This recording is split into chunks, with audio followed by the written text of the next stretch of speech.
Hello friends, I am NP Nidaria.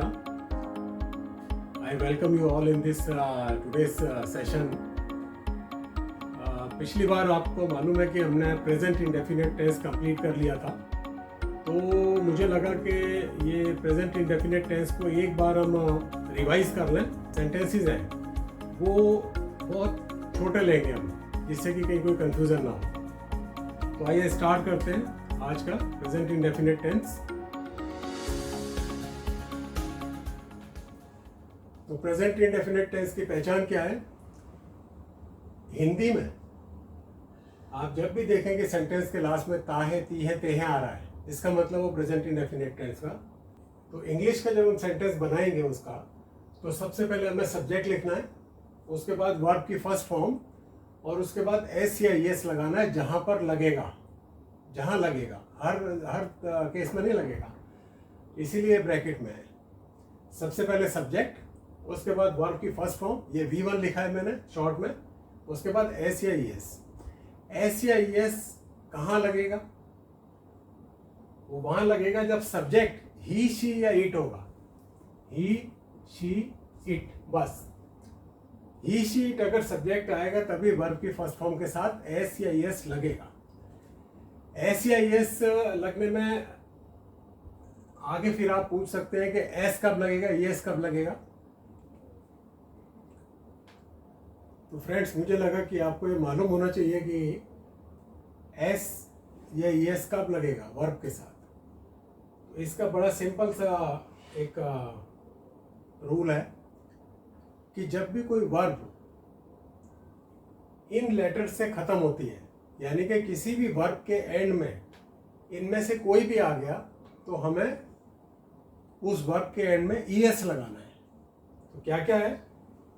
CH, SH, X, O, SS या Z, इनमें से कोई भी आ गया तो उस वर्ब के एंड में हमें ES लगाना होगा। फॉर एग्जाम्पल CH के एग्जाम्पल है रीच, टीच, और भी बहुत एग्जाम्पल है, ये एक एक दो तो हमने लिए। तो रीच और टीच के आगे आपको ES लगाना है अगर आप ही, शी, इट का यूज कर रहे हैं, यानी कि थर्ड पर्सन सिंगुलर में ES लगेगा। SH के एग्जाम्पल है वॉश, फिनिश, इनमें भी ES लगेगा। X में fix and relax, O go and do, तभी हम गो के साथ ES लगाते हैं अगर ही, शी, इट का यूज करते हैं।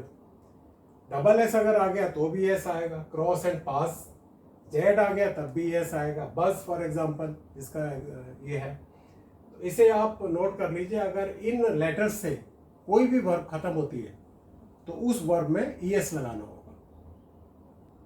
एग्जाम्पल लेते हैं, वह पढ़ता है।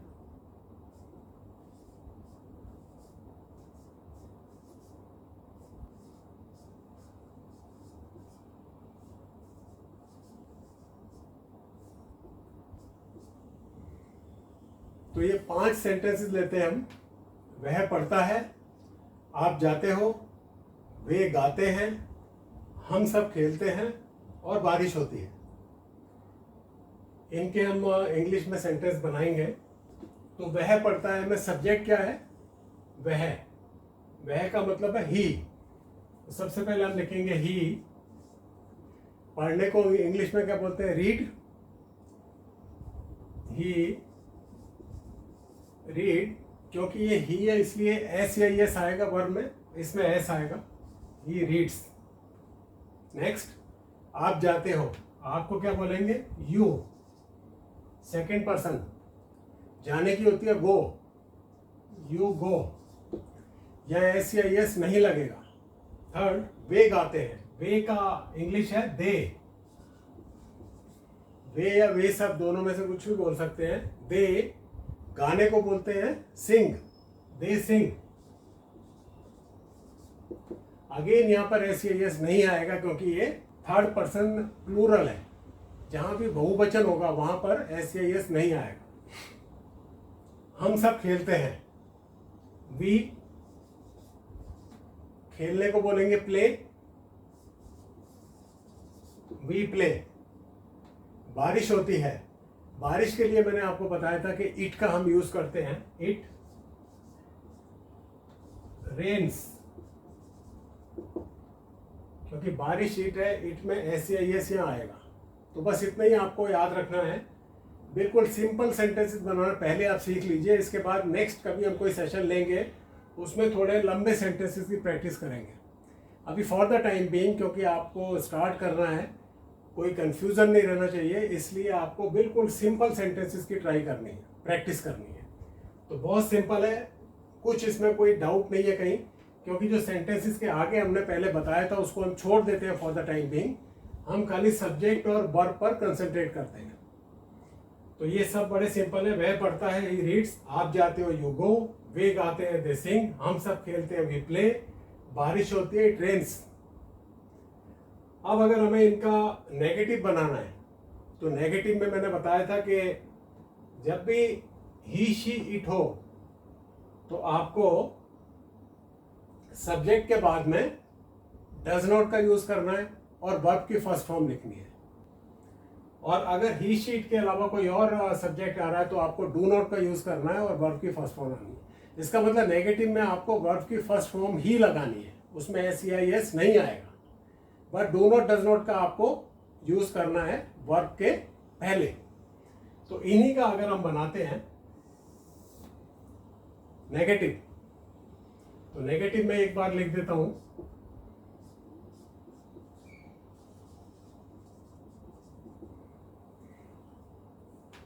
नेगेटिव कैसे बनेंगे? ही रीड्स का negative, he does not read, he है इसलिए डज नॉट आएगा। You do not go, they do not sing, we do not play, क्योंकि यहां पर देखिए यू दे वी है इसलिए डू नॉट आएगा। It does not rain, it के साथ में डज नॉट का यूज होगा। तो ये simple sentences means positive sentence और नेगेटिव सेंटेंस आपने देखे। अब हमें इनका बनाना है इंटेरोगेटिव। तो इंटेरोगेटिव एक बार देख लेते हैं। इंटेरोगेटिव का फार्मूला क्या होगा? डू या डस को सेंटेंस से सबसे पहले लाएंगे, डू या डस, उसके बाद सब्जेक्ट, उसके बाद वर्ब। अगेन वर्ब के साथ SEIS नहीं लगेगा। और डू और डस कैसे आएंगे? अगर ही शी इट है तो डस बाहर आएगा सेंटेंस के पहले, और अगर बाकी हैं सब्जेक्ट तो डू बाहर आएगा। तो इसका वह पढ़ता है का क्या हुआ? इन सब के आगे क्या लगा देंगे हम? क्या वह पढ़ता है, क्या आप जाते हो, क्या वे गाते हैं, क्या हम सब खेलते हैं, क्या बारिश होती है। ये क्वेश्चन मार्क के साथ में इंटरोगेटिव सेंटेंसेस हिंदी में बन गए। अब इनकी इंग्लिश बनानी है। क्या वह पढ़ता है, क्योंकि यहां पर वह है ही इसलिए डज आएगा, डज के बाद सब्जेक्ट और उसके बाद वर्ब की first form, does he read. क्या आप जाते हो, आप है इसलिए डू, डू यू गो। क्या वे गाते हैं, वे मीन्स दे, देन अगेन